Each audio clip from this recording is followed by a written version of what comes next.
प्रेम से बोलिए शनि महाराज की जय हो।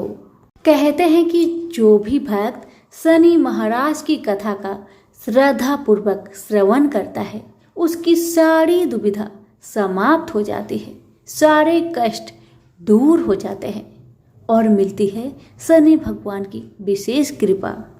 सनातन धर्म में 9 ग्रहों में न्यायाधीश की भूमिका निभाने वाले शनि देव पर बहुत सारे वृत्तांत पाए जाते हैं, परंतु शनि देव के गुरु भगवान शिव जी के द्वारा ही शनि देव को 9 ग्रहों का स्वामी होने का भी आशीर्वाद प्राप्त है। इसी के साथ साथ स्कंद पुराण में इन दोनों की एक अद्भुत कथा का भी वर्णन मिलता है, जिसमें कि शनि के प्रभाव व उनकी वृक दृष्टि का उल्लेख किया गया है तथा जिसमें शनि देव का बल धरती से लगभग 95 गुना अधिक है, जिसकी दृष्टि से मानव हो या दानव या फिर कोई देव या देवों के देव महादेव कोई भी नहीं बच सकता। ऐसा माना जाता है कि 9 ग्रहों में सबसे धीमी गति से चलने वाले शनि न्यायप्रिय देव है। यह केवल उन्हीं को परेशान करते हैं जिनके कर्म बुरे होते हैं। अब सुनिए कथा कि महान पराक्रमी हनुमान अजर अमर है। पवन पुत्र हनुमान रघुकुल के कुमारों के कहने से प्रतिदिन अपनी आत्मकथा का कोई भाग सुनाया करते थे। उन्होंने कहा कि एक बार मैं संध्या के समय अपने आराध्य श्री राम का स्मरण करने लगा तो उसी समय ग्रहों में पाप ग्रह मंद गति सूर्य पुत्र शनि देव पधारे। वह अत्यंत कृष्ण वर्ण के भीषणाकार थे। वह अपना सिर प्राय झुकाए रखते हैं, जिस पर अपनी दृष्टि डालते हैं वह अवश्य नष्ट हो जाता है। शनिदेव हनुमान के बाहुबल और पराक्रम को नहीं जानते थे। हनुमान ने उन्हें लंका में 10 ग्रीव के बंधन से मुक्त किया था। वह हनुमान जी से विनय पूर्वक किंतु कर्कश स्वर में बोले, हनुमान जी, मैं आपको सावधान करने आया हूँ।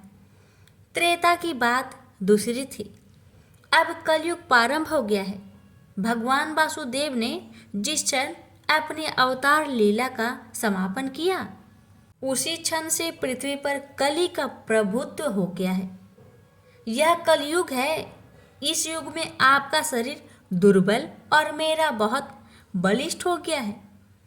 अब आप पर मेरी 7.5 की दशा प्रभावी हो गई है। मैं आपके शरीर पर आ रहा हूँ। देव को इस बात का तनिक भी ज्ञान नहीं था कि रघुनाथ के चरणा श्रीतों पर काल का प्रभाव नहीं होता। करुणा निधान जिनके हृदय में एक क्षण को भी आ जाते हैं, काल की कला वहाँ प्रभावी हो जाती है। प्रबंध के विधान वहाँ प्रभुत्वहीन हो जाते हैं। सर्वसमर्थ पर ब्रह्मा के सेवकों का नियंत्रण, संचालन, पोषण प्रभु ही करते हैं। उनके सेवकों की ओर दृष्टि उठाने का साहस कोई सुर असुर करे तो स्वयं अनिष्ट भाजन होता है। शनि देव के आग्रह यमराज भी प्रभु के भक्त की ओर देखने का साहस नहीं कर पाते। हनुमान जी ने शनि देव को समझाने का प्रयत्न किया, आप कहीं अन्यत्र जाए। ग्रहों का प्रभाव पृथ्वी के मरणशील प्राणियों पर ही पड़ता है। मुझे अपने आराध्य का स्मरण करने दे। मेरे शरीर में श्री रघुनाथ जी के अतिरिक्त दूसरे किसी को स्थान नहीं मिल सकता। लेकिन शनि देव को इससे संतोष नहीं मिला। वह बोले, मैं सृष्टिकर्ता के विधान से विवश हूँ। आप पृथ्वी पर रहते हैं अतः आप मेरे प्रभुत्व क्षेत्र से बाहर नहीं है। मेरे 22.5 वर्ष व्यतीत होने पर 7.5 वर्ष के अंतर से 2.5 वर्ष के लिए मेरा प्रभाव प्राणी पर पड़ता है, किंतु यह गौण प्रभाव है। आप पर मेरे 7.5 आज इसी समय से प्रभावी हो रही है। मैं आपके शरीर पर आ रहा हूँ, इसे आप टाल नहीं सकते। फिर हनुमान जी कहते हैं, जब आपको आना ही है तो आइए। अच्छा होता कि आप मुझ वृत्त को छोड़ ही देते। फिर शनिदेव कहते हैं, कलयुग में पृथ्वी पर देवता या उपदेवता किसी को नहीं रहना चाहिए। सबको अपना आवास सूक्ष्म लोकों में रखना चाहिए। जो पृथ्वी पर रहेगा वह कलयुग के प्रभाव में रहेगा और उसे मेरी पीड़ा भोगनी पड़ेगी। और ग्रहों में मुझे अपने अग्रज यम का कार्य मिला है। मैं मुख्य मारक ग्रह हूँ और मृत्यु के सबसे निकट वृद्ध होते हैं, अतः मैं वृद्धों को कैसे छोड़ सकता हूँ। हनुमान जी पूछते हैं, आप मेरे शरीर पर कहाँ बैठने जा रहे हैं। शनिदेव गर्व से कहते हैं, हे प्राणी के सिर पर मैं 2.5 वर्ष प्राणी के सिर पर रहकर की बुद्धि विचलित बनाए रखता हूँ। मध्य के 2.5 वर्ष उसके उदर में स्थित रहकर उसके शरीर को अस्वस्थ बनाता हूँ। वह अंतिम 2.5 वर्ष पैरों में रहकर उसे भटकाता हूँ। फिर शनिदेव हनुमान जी के मस्तक पर आ बैठे तो हनुमान जी के सिर पर खाज हुई। इसे मिटाने के लिए हनुमान जी ने बड़ा पर्वत उठाकर सिर पर रख लिया। शनिदेव चिल्लाते हैं, यह क्या कर रहे हैं आप। फिर हनुमान जी कहते हैं, जैसे आप सृष्टिकर्ता के विधान से विवश है, ऐसे मैं भी अपने स्वभाव से विवश हूँ। मेरे मस्तक पर खाज मिटाने की यही उपचार पद्धति है और आप अपना कार्य करें और मैं अपना कार्य। ऐसे कहते ही हनुमान जी ने दूसरा पर्वत उठाकर सिर पर रख लिया। इस पर शनिदेव कहते हैं, आप इन्हें उतारिए, मैं संधि करने को तैयार हूँ। इनके इतना कहते ही हनुमान जी ने तीसरा पर्वत उठाकर सिर पर रख लिया। तो शनिदेव चिल्लाकर कहते हैं, मैं अब आपके समीप नहीं आऊँगा। फिर भी हनुमान जी नहीं माने और चौथा पर्वत उठाकर सिर पर रख लिए। शनिदेव फिर चिल्लाते हैं, पवन कुमार त्राहि माम रामदूत आंजनेयम नमः। मैं उसको भी पीड़ित नहीं करूँगा जो आपका स्मरण करेगा। मुझे उतर जाने का अवसर दे। हनुमान जी कहते हैं, बहुत शीघ्रता की, अभी तो 5वां पर्वत रखना बाकी है। और इतने में ही शनि मेरे पैरों में गिर गए और कहा, मैं सदैव आपके दिए वचनों को स्मरण रखूंगा। आघात के उपचार के लिए शनिदेव तेल मांगने लगे। हनुमान जी तेल कहाँ देने वाले थे, वही शनिदेव आज भी तेल दान से संतुष्ट होते हैं। प्रेम से बोलिए, पवन पुत्र हनुमान की जय, शनि महाराज की जय। एक पौराणिक कथा के अनुसार एक बार शनिदेव भगवान शिव जी के पास कैलाश पर्वत पर पहुँचे। शिव जी को प्रणाम करके उन्हें ज्ञात करवाया कि प्रभु, कल से मैं आपकी राशि में आने वाला हूँ और मेरी वक्र दृष्टि आप पर पड़ने वाली है। शनिदेव की बात सुनकर भगवान अवाक रह गए और मंद मंद मुस्कुराकर कहने लगे, हे शनिदेव, आपकी वक्र दृष्टि कितने समय तक मुझ पर रहेगी। तब शनिदेव ने कहा कि प्रभु, कल 1.15 पहर के लिए ही आप पर मेरी वक्र दृष्टि रहेगी। यह सुनकर भगवान भोलेनाथ शनिदेव की वक्र दृष्टि से बचने का उपाय सोचने में लग गए और अगले ही दिन वे धरती लोक पर पधारे और एक हाथी का रूप धारण कर लिया ताकि शनिदेव की वक्र दृष्टि से बचा जा सके। भगवान शंकर को हाथी के रूप में 1.15 पहर तक का समय व्यतीत होने पर शिव जी ने सोचा, अब सारा दिन व्यतीत हो चुका है और शनिदेव की वक्र दृष्टि का उन पर कोई भी प्रभाव नहीं हो पाया। तब भगवान शिव पुनः कैलाश पर्वत पर वापस लौट आए। भगवान शंकर अति प्रसन्न मुद्रा में कैलाश पर्वत पर पहुंचे। उन्होंने वहां पर शनिदेव को उनका इंतजार करते हुए पाया। वह शंकर जी को देखकर शनिदेव को प्रणाम किया। शंकर जी ने कहा, हे शनिदेव, आपकी वक्र दृष्टि का मुझ पर कोई भी नकारात्मक प्रभाव नहीं पड़ा। यह सुनकर शनिदेव मुस्कुराए और कहा कि मेरी वक्र दृष्टि से कोई भी नहीं बच सकता, चाहे कोई भी क्यों न हो।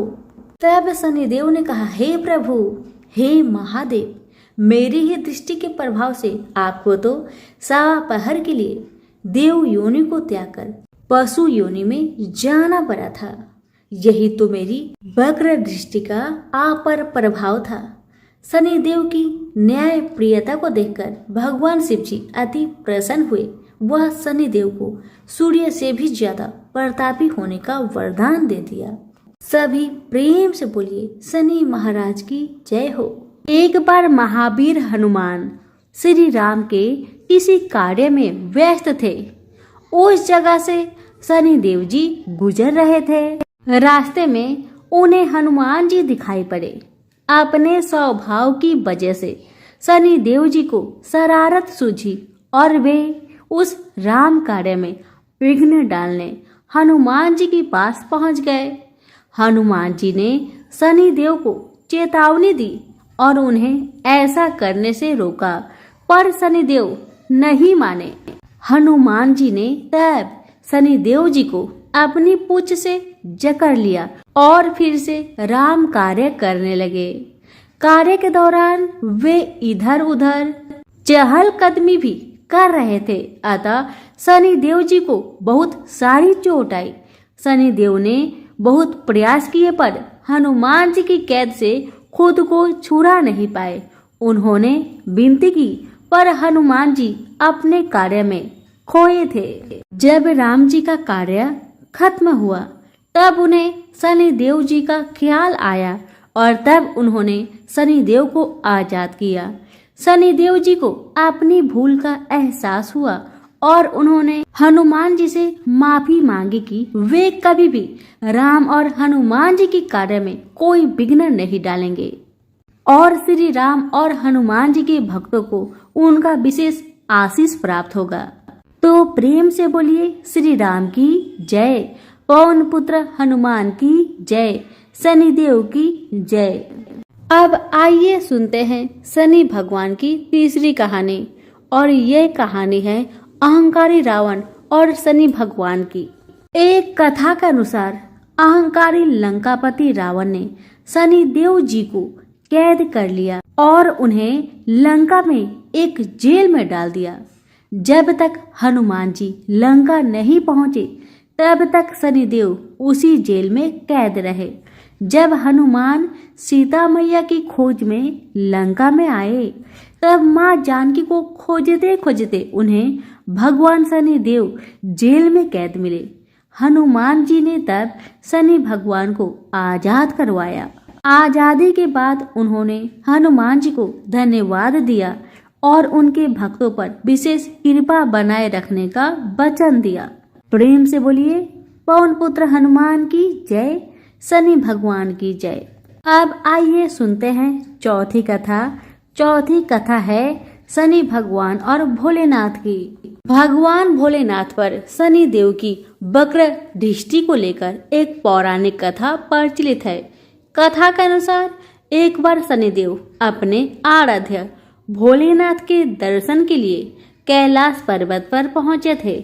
उन्होंने भगवान भोले को प्रणाम कर पहले उनसे आशीर्वाद लिया। फिर शनिदेव ने भगवान शिव को विनम्र भाव से बताया कि कल आपकी राशि में मेरी वक्र दृष्टि पड़ने वाली है।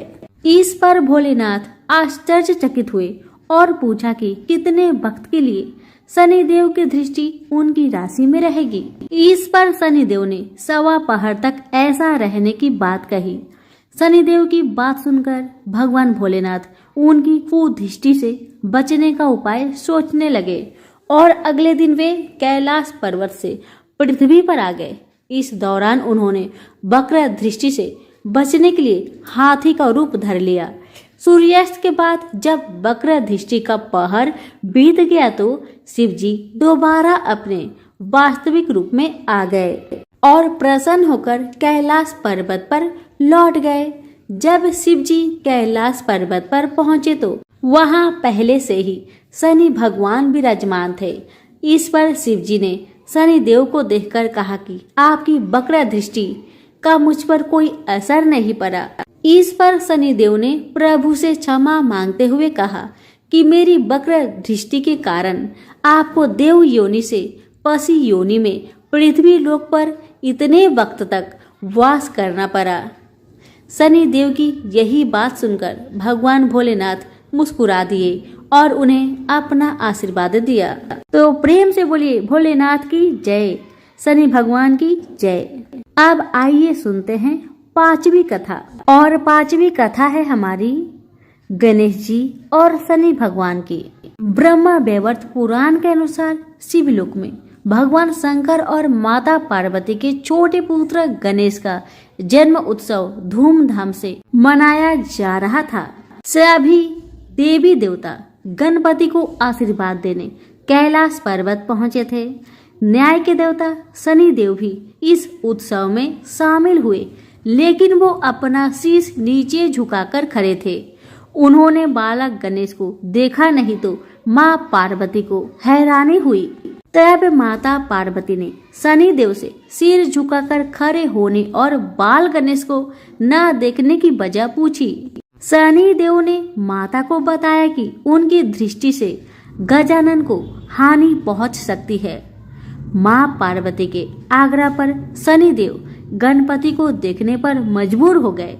जैसे ही शनि देव की नजर विघ्नहर्ता पर पड़ी, उनका सिर धड़ से अलग होकर आकाश में उड़ गया। यह देखकर पार्वती जी बेसुध हो गई। भगवान विष्णु देवी पार्वती को इस आघात से बाहर निकालने के लिए गरुड़ पर सवार होकर उत्तर दिशा में निकल पड़े सिर की खोज में। श्री हरि हाथी का सिर लेकर कैलाश पर्वत पर लौटे और फिर गणपति को हाथी का मस्तक लगाया गया। इस तरह भगवान गणेश को दोबारा जीवन मिला। तो प्रेम से बोलिए शनि भगवान की जय, गणेश देवता की जय हो। एक ब्राह्मण को सपने में नीली घोड़ी पर नीले कपड़े पहने एक आदमी दिखाई देता है और कहता है, हे ब्राह्मण देवता, मैं तेरे लगूंगा। ब्राह्मण घबरा कर उठ गया। अगले दिन यही सपना उसे फिर आता है। यह सपना उसे रोज आने लगा। वह परेशान हो गया और चिंता के मारे दुबला होने लगा। उसकी पत्नी ने कारण पूछा तो उसने सपने के बारे में बताया। ब्राह्मणी बोली, वे अवश्य ही शनि महाराज होंगे। अब की बार देखे तो कहना लग जाओ, पर सवा पहर से ज्यादा मत लगना। उस दिन सपना आने पर ब्राह्मण ने कहा, लग जाओ, पर कितने समय के लिए लगोगे? शनि जी बोले, 7.5 वर्ष का लगूंगा। ब्राह्मण ने कहा, क्षमा करे शनि जी, इतना भारी तो मुझसे झेला नहीं जाएगा। तब शनि जी बोले, तो 5 वर्ष का लग जाऊंगा। ब्राह्मण बोला, यह भी मेरे लिए ज्यादा है। शनि जी बोले, 2.5 साल का लग जाओ। ब्राह्मण ने मना किया तो शनि जी कहने लगे, सवा पहर का तो लगूंगा ही, इतना तो कोढ़ी कलंगी भिखारी के भी लग जाता हूँ। तब ब्राह्मण ने कहा, ठीक है। ब्राह्मण को सवा पहर की शनि की दशा लग गई। ब्राह्मण ने नींद से जाकर ब्राह्मणी से कहा, मेरी सवा पहर शनि की दशा लग गई है, इसलिए मैं जंगल में जाकर यह समय बिताऊंगा। मेरे लिए खाने पीने का सामान बांध दे। मेरे पीछे से किसी से लड़ाई झगड़ा ना हो, इसका ध्यान रखना। ज्यादातर घर में ही रहना, बच्चों का भी ध्यान रखना। इस सवा पहर के समय में कोई गाली भी दे तो चुपचाप सुन लेना, बहस मत करना। यह सब समझाकर ब्राह्मण जंगल में चला गया। जंगल में ब्राह्मण एक पीपल के पेड़ के नीचे बैठ गया और हनुमान जी का पाठ करने लगा। एक पहर बीत गया। ब्राह्मण ने सोचा बाकी बचा समय रास्ते में बीत जाएगा, इसलिए वहां से चल दिया। रास्ते में एक बाड़ी में मतीरे लगे देखे। माली से एक मतीरा खरीदा, पोटली में बांधा और आगे बढ़ा। आगे एक आदमी मिला जो असल में शनिदेव थे। ब्राह्मण से पूछा, पोटली में क्या है? उसने कहा, मतीरा है। शनिदेव बोले, दिखाओ। ब्राह्मण ने पोटली खोली। उसमें राजकुमार का कटा हुआ खून से लथपथ सिर शनिदेव ब्राह्मण को राजा के पास ले गए और कहा कि इस ब्राह्मण ने राजकुमार की हत्या कर दी है, इसके पास पोटली में राजकुमार का सिर है। राजा ने कहा, मैं यह नहीं देख सकता, इस ब्राह्मण को सूली पर चढ़ा दो। राजा के यहाँ हाहाकार मच गया। ब्राह्मण को सूली पर चढ़ाने से पहले पूछा गया कि उसकी कोई आखिरी इच्छा हो तो बताए। ब्राह्मण ने सोचा किसी तरह 1.25 पहर पूरा करना होगा। उसने कहा वह रोज बालाजी की कथा सुनता है, मरने से पहले अंतिम बार बालाजी की कथा सुनना चाहता हूँ। ब्राह्मण को कथा सुनाने का प्रबंध किया गया। कथा कहते कहते 1.25 पहर पूरा हो गया। शनि की दशा टलते ही राजकुमार शिकाल खेर कर लौटता हुआ दिखाई दिया। राजकुमार को आता देख राजा बहुत खुश हुआ, लेकिन उसे निर्दोष ब्राह्मण की हत्या का दोष लगने का डर सताने लगा। उसने तुरंत घुड़सवार सैनिकों को ब्राह्मण को आदर सहित ले आने के लिए भेजा। ब्राह्मण राज दरबार में आया तो राजा ने क्षमा मांगी और पोटली दिखाने के लिए कहा। पोटली खोली तो उसमें मदिरा था। राजा ने इन सब के बारे में पूछा तो ब्राह्मण ने बताया, मुझे 1.25 पहर की शनिचर की दशा लगी थी, इस कारण यह सब तमाशा हुआ। राजा ने पूछा, यह दशा कैसे टलती है? ब्राह्मण बोला, राजा, ये सेठ के लगे तो काला हाथी या काला घोड़ा दान करे, गरीब के लगे तो पीपल की पूजा करे। तब बोले, साचा शनिचर कहिए, जाके पाव सदा ही पड़िए। शनि की कहानी सुने, तिल का तेल और काला उड़द दान करे, काले कुत्ते को तेल से चूपर कर रोटी खिलाए तो शनिचर की दशा उतर जाती है। राजा ने उसे मदिरा वापस दे दिया। घर आकर ब्राह्मण ने मदिरा काटा तो उसके बीज की जगह हीरे मोती निकले।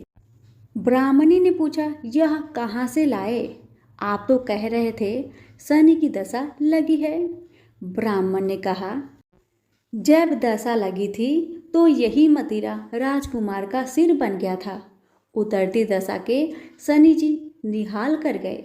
हे शनि देवता, जैसे ब्राह्मण के शनि की दशा लगी वैसे किसी के ना लगे, निहाल सबको करे। प्रेम से बोलिए, शनि महाराज की जय हो। एक समय स्वर्गलोक में सबसे बड़ा कौन कि प्रश्न पर 9 ग्रह में वाद विवाद हो गया। विवाद इतना बढ़ा कि परस्पर भयंकर युद्ध की स्थिति बन गई। निर्णय के लिए सभी देवता देवराज इंद्र के पास पहुंचे और बोले, हे देवराज, आपको निर्णय करना होगा कि हम में से सबसे बड़ा कौन है। देवताओं का प्रश्न सुनकर देवराज इंद्र उलझन में पड़ गए। इंद्र बोले, मैं इस प्रश्न का उत्तर देने में असमर्थ हूँ। हम सभी पृथ्वी लोक में उज्जैनी नगरी में राजा विक्रम आदित्य के पास चलते हैं। देवराज इंद्र सहित सभी ग्रह उज्जैनिया नगरी पहुंचे। महल में पहुंचकर जब देवताओं ने उनसे अपना प्रश्न पूछा तो राजा विक्रमादित्य भी कुछ देर के लिए परेशान हो उठे, क्योंकि सभी देवता अपनी अपनी शक्तियों के कारण महान थे। किसी को भी छोटा या बड़ा कह देने से उनके क्रोध के प्रकोप से भयंकर हानि पहुंच सकती थी। अचानक राजा विक्रमादित्य को एक उपाय सूझा और उन्होंने विभिन्न धातुओं स्वर्ण, रजत, कांसा, तांबा, सीसा, रांगा, जस्ता, अबरक व लोहे के 9 आसन बनवाए। धातुओं के गुणों के अनुसार सभी आसनों को एक दूसरे के पीछे रखवाकर उन्होंने देवताओं को अपने अपने सिंहासन पर बैठने को कहा। देवताओं के बैठने के बाद राजा विक्रमादित्य ने कहा, आपका निर्णय तो स्वयं हो गया। जो सबसे पहले सिंहासन पर विराजमान है वही सबसे बड़ा है। राजा विक्रमादित्य के निर्णय को सुनकर शनि देवता ने सबसे पीछे आसन पर बैठने के कारण अपने को छोटा जानकर क्रोधित होकर कहा, राजा विक्रमादित्य, तुमने मुझे सबसे पीछे बैठाकर मेरा अपमान किया है। तुम मेरी शक्तियां से परिचित नहीं हो, मैं तुम्हारा सर्वनाश कर दूंगा। शनि देव ने कहा, सूर्य एक राशि पर 1 महीने, चंद्रमा 2.25 दिन, मंगल 1.5 महीने, बुध और शुक्र 1 महीने, बृहस्पति 13 महीने रहते हैं।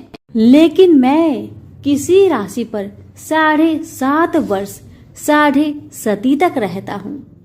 बड़े बड़े देवताओं को मैंने अपने प्रकोप से पीड़ित किया है। राम को 7.5 के कारण ही वन में जाकर रहना पड़ा और रावण को 7.5 के कारण ही युद्ध में मृत्यु का शिकार बनना पड़ा। राजा, अब तू भी मेरे प्रकोप से नहीं बच सकेगा। इसके बाद अन्य ग्रहों के देवता तो प्रसन्नता के साथ चले गए, परंतु शनिदेव बड़े क्रोध के साथ वहां से विदा हुए। राजा विक्रमादित्य पहले की तरह ही न्याय करते रहे। उनके राज्य में सभी स्त्री पुरुष बहुत आनंद से जीवन यापन कर रहे थे। शनिदेव अपना अपमान नहीं भूले। एक दिन राजा की परीक्षा लेने शनिदेव घोड़े के व्यापारी के रूप में राज्य पहुंचे।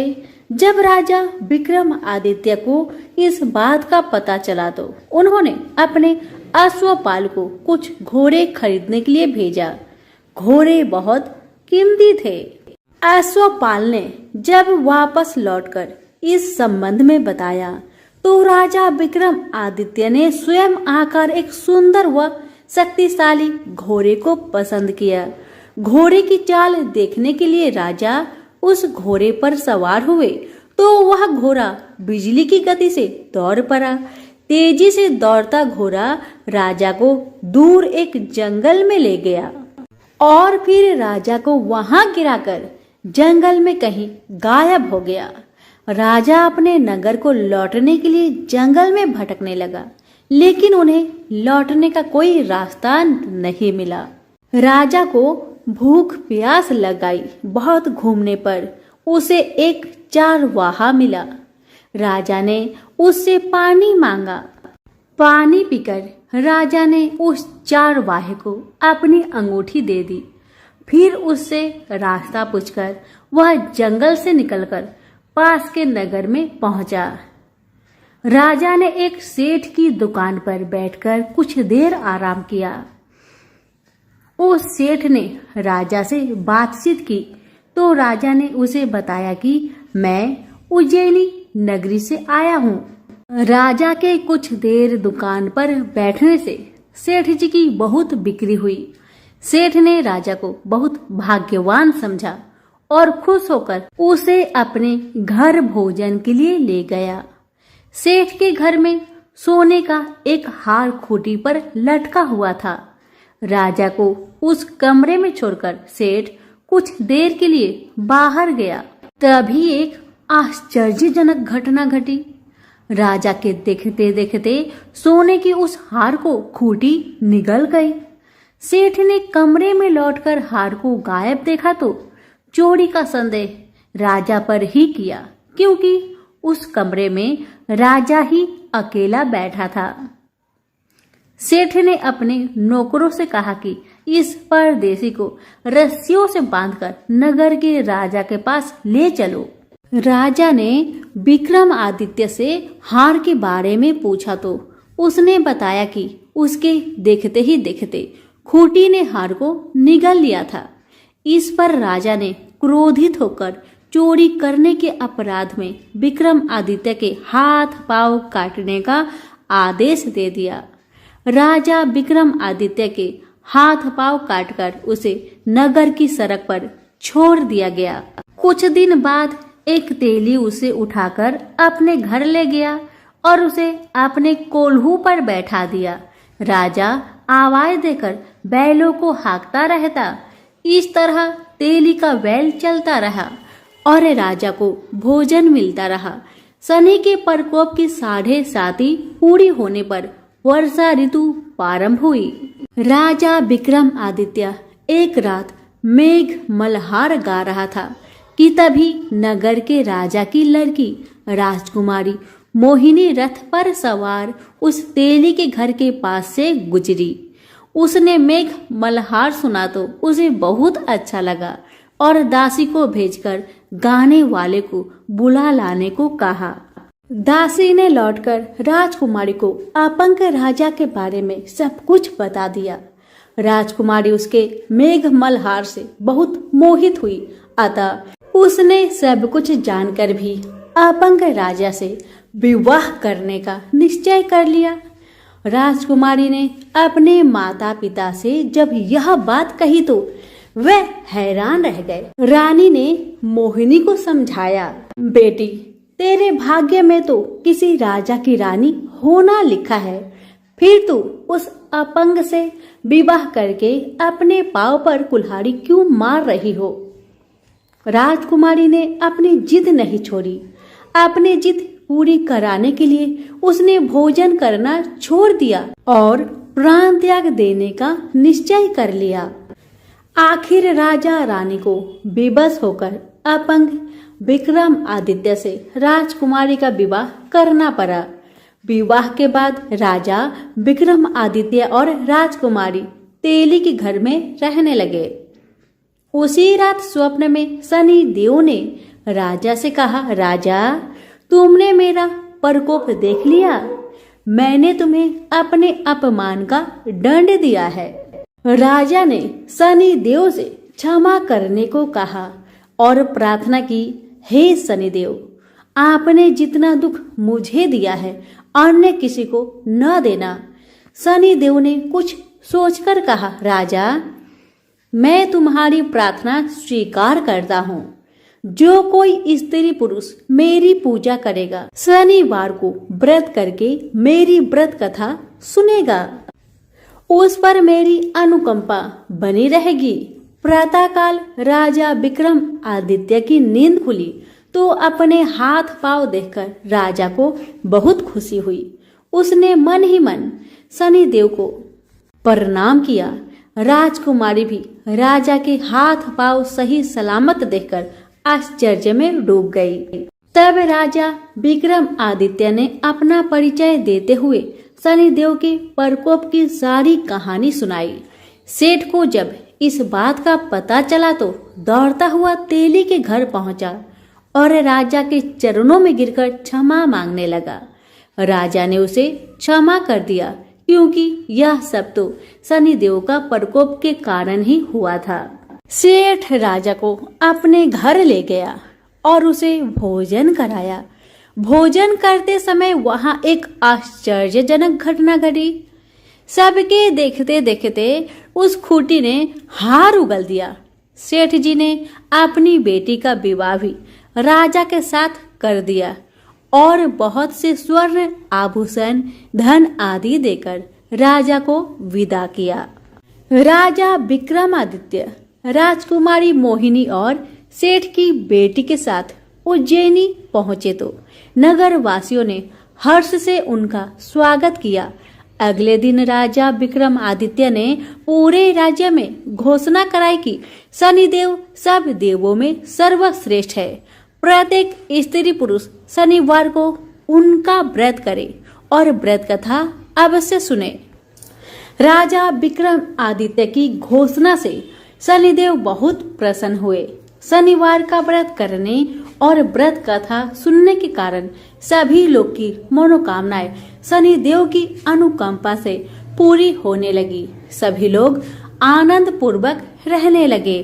तो प्रेम से बोलिए शनि भगवान की जय हो। पार्वती जब भी अपने पति शिव के साथ दूसरे देवताओं के निवास स्थान पर जाती और वहां उनके सजे धजे सुंदर भवनों को देखती तो उन्हें बड़ी हीनता का बोध होता। वो यह महसूस करती कि हमसे छोटे छोटे देवताओं के पास भी बड़े बड़े भव्य भवन हैं, लेकिन हमारे पास कुछ भी नहीं। कहने को मैं आदिदेव शिव की पत्नी हूँ, लेकिन रहने के लिए मिली है कैलाश पर्वत की कंदराएं और पहनने के लिए वल्कल। किसी उचित आवास के अभाव में मैं अन्य सुख सुविधाओं का भी उपभोग नहीं कर सकती। एक दिन पार्वती ने अपने मन की यह व्यथा अपने पति शिव से कही। सुनकर शिव मुस्कुराए, फिर बोले, इसमें हीनता की कोई बात नहीं है देवी। प्रत्येक व्यक्ति की अपनी अपनी जीवन शैली होती है। हमारी जीवन शैली यही है। हम अपनी इस शैली को हीन क्यों समझे? अन्य देवगण प्राकृतिक से बहुत दूर है, जबकि हम प्राकृतिक की गोद में निवास करते हैं। यह तो हमारे लिए गौरव की बात है, हीनता की नहीं। शिव के तर्कों से पार्वती संतुष्ट नहीं हुई और बोली, मुझे आपकी ये बातें समझ में नहीं आती देव। मुझे तो अपना एक आवास चाहिए, बहुत ही भव्य और सुख सुविधा से पूर्ण। शिव ने अपनी सहज मुस्कान के साथ उत्तर दिया, इसमें क्या मुश्किल है देवी। मैं अभी विश्वकर्मा को बुलवा देता हूँ, उनसे जैसा चाहे वैसा आवास बनवा ले। विश्वकर्मा को बुलवाया गया। पार्वती ने आदेश दिया, हमारे लिए एक ऐसा भवन बनाओ जैसा विश्व में कहीं ना हो। विश्वकर्मा ने आदेश स्वीकार किया। निर्माण कार्य प्रारंभ हो गया। कुछ ही समय में पार्वती की इच्छा अनुसार भव्य भवन तैयार हो गया। अपने भवन को देखकर पार्वती अति प्रसन्न हुई।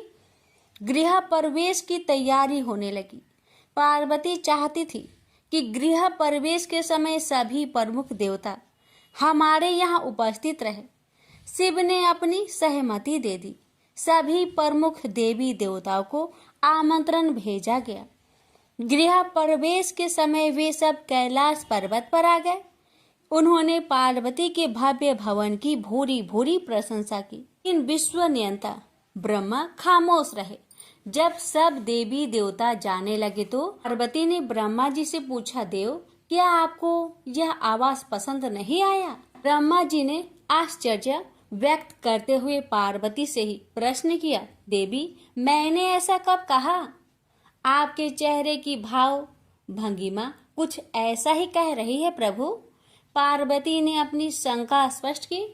फिर ब्रह्मा जी को मौन देखकर पार्वती ने अपनी बात आगे बढ़ाई, देव, आप कुछ संकोच कर रहे हैं, स्पष्ट कहिए क्या बात है?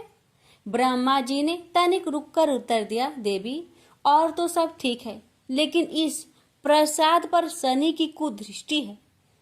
इतना कहकर वे वहां से चले गए। पार्वती ने ब्रह्मा जी की बात शिव को बतलाई तो वे भी कुछ चिंता में पड़ गए। पार्वती ने शिव से पूछा, प्रभु, शनि की दृष्टि से क्या हो सकता है? यह प्रसाद जल सकता है? शिव ने उत्तर दिया। यह सुनकर पार्वती भी चिंतित हो गई और बोली, प्रभु, इसके लिए कोई उपाय कीजिए। शिव ने निराशा व्यक्त की। शनि के दृष्टि को हटाना सरल नहीं है देवी। शिव का उत्तर सुनकर पार्वती आवेश में आ गई और बोली, सरल क्यों नहीं है? आप अभी शनि लोक जाइए और शनि से कहिए कि वह हमारे प्रसाद पर से अपनी कुदृष्टि हटा ले। यदि वह मान जाए तो आप तत्काल उसे वरदान दे दीजिएगा, और यदि ना माने तो आप अपना डमरू जोर से बजा दीजिएगा। मैं स्वयं अपने प्रसाद को आग लगा दूंगी। यदि प्रसाद को जलना ही है तो यह मेरे ही हाथों से जलेगा, शनि की कुदृष्टि से नहीं। इसके बाद मैं शनि को श्राप दूंगी।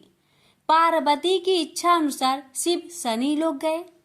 वहां शनि देव ने उनकी अभ्यर्थना की और आदर के साथ आसन पर बैठाया। आसन ग्रहण करने के बाद शिव ने अपने आने की प्रयोजन बताया।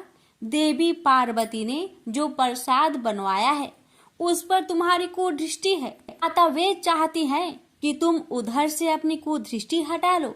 शनि देव ने करवध होकर निवेदन किया, आप निश्चिंत रहे देव, माता पार्वती के प्रसाद पर कुदृष्टि डालने का मैं दुस्साहस कर ही नहीं सकता। शनि से अवशासन पाकर शिव प्रसन्न हो गए और बोले, शनि, मैं तुमसे प्रसन्न हूँ, तुम जो चाहे वर मांग सकते हो। शनि ने विनम्र भाव से कहा, प्रभु, आपका दिया हुआ सब कुछ मेरे पास है, क्या मांगू? हाँ, एक इच्छा अवश्य है, वह है आपका तांडव नृत्य देखने की। बहुत दिन हो गए उसे देखे हुए। आपका नृत्य देखला सके तो कृपा होगी। शनि का यह अनुरोध शिव को अच्छा लगा।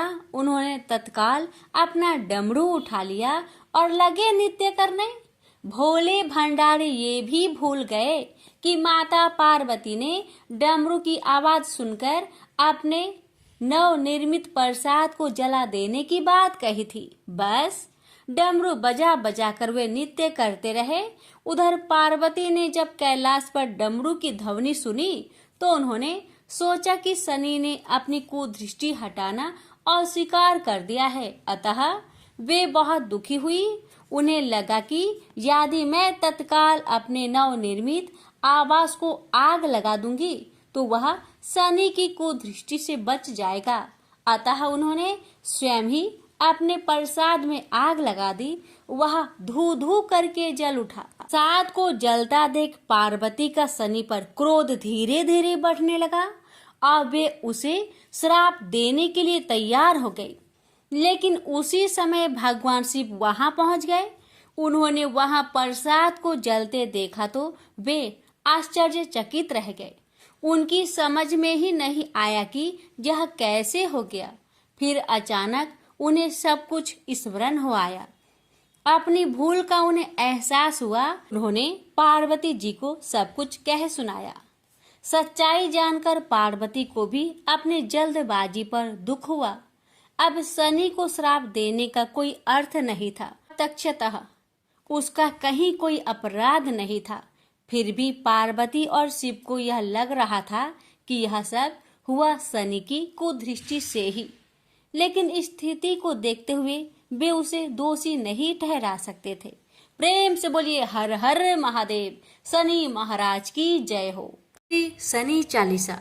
जय गणेश गिरिजा सुवन, मंगल करन कृपाल, दीनन के दुख दूर करी, कीजे नाथ निहाल।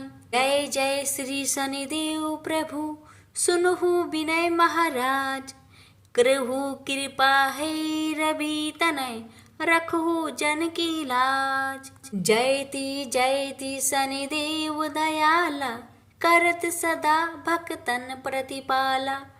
चारी भुजा तनु श्याम विराजे, माथे रतन मुकुट छवि छाजे। परम विशाल मनोहर भाला, तेरी दृष्टि भ्रुकृति विकराला। कुंडल श्रवण चमाचम चमके, हिय माल मुकुतन मणि दमके। कर में गदा त्रिशूल कुठारा, पल बीच करे अरहिं संहारा। पिंगल कृष्ण छाया नंदन, यम पुनस्थ रौद्र दुख भंजन। सौरी मंदे शनि दस नामा, भानुपुत्र पुजहि सबे कामा। पर प्रभु प्रसन्न है जाहि, रंकहु राव करे छने माही। पर्वतहु तीर्ण कोई निहारते, तृणहु को पर्वत करी डारते। राज मिलत बन राम ही दिन हो, के कईहू की माती हरि लिन्ह्यो। बनहु में मृग कपट दिखाई, मातु जानकी गई चुराई। लखन ही शक्ति विकल करी डारा, मची दल में हाहाकारा। रावण की गति मति बौराई, रामचंद्र सो बैर बढ़ाई। दियो किट करी कंचन लंका, बजी बजरंग वीर की डंका। नृप विक्रम पर तुम ही पंगु धारा, चित्र मयूर निगल ही गए हारा। हारे नौलखा लगियो चोरी, हाथ पैर डरवायो तोड़ी। भारी दशा निष्कृष्ट दिखायो, तेल ही घर कोल्हू जलवायो। विनय राग दीपक मह किन्हियो, तब प्रसन्न प्रभु है सुखे दिन्हियो। हरिश्चंद्र नृप नारी बिकानी, आपहु भरे डोम घर पानी, तैसे नल पर दशा सिरानी। भुंजी मीन कूद गई पानी, श्री शंकर ही गाहो जब जाई। पार्वती को सती कराई, तनिक बिलोकत ही करी रीसा। नभ उड़ी गईयो गौरी सुत सीसा, पांडव पर भय दशा तुम्हारी।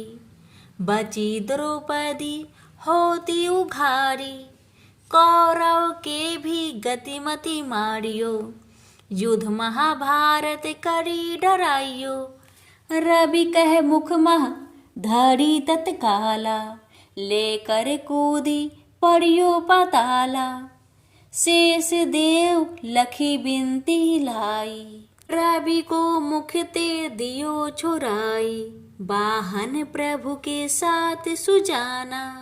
जग दिग्गजे गंधर्व मृग सुआना, जम्बुक सिंह आदि नख धारी। सो फल ज्योतिष कहत पुकारी, गज वाहन लक्ष्मी गृह आवे। हाय ते सुख संपत्ति उपजावे, गंधर्व हानि करे बहु काजा। सिंह सिद्ध कर राज समाजा, जम्बुक बुद्धि नष्ट कर डारे। मृग दे कष्ट प्राण संहारे, जब अवहि प्रभु स्वान सवारी। चोरी आदि होए डरे भारी, तैसे ही चारि चरण यह नामा। स्वर्ण लोह चांदी अरु तामा, लोह चरण पर जब प्रभु आवे।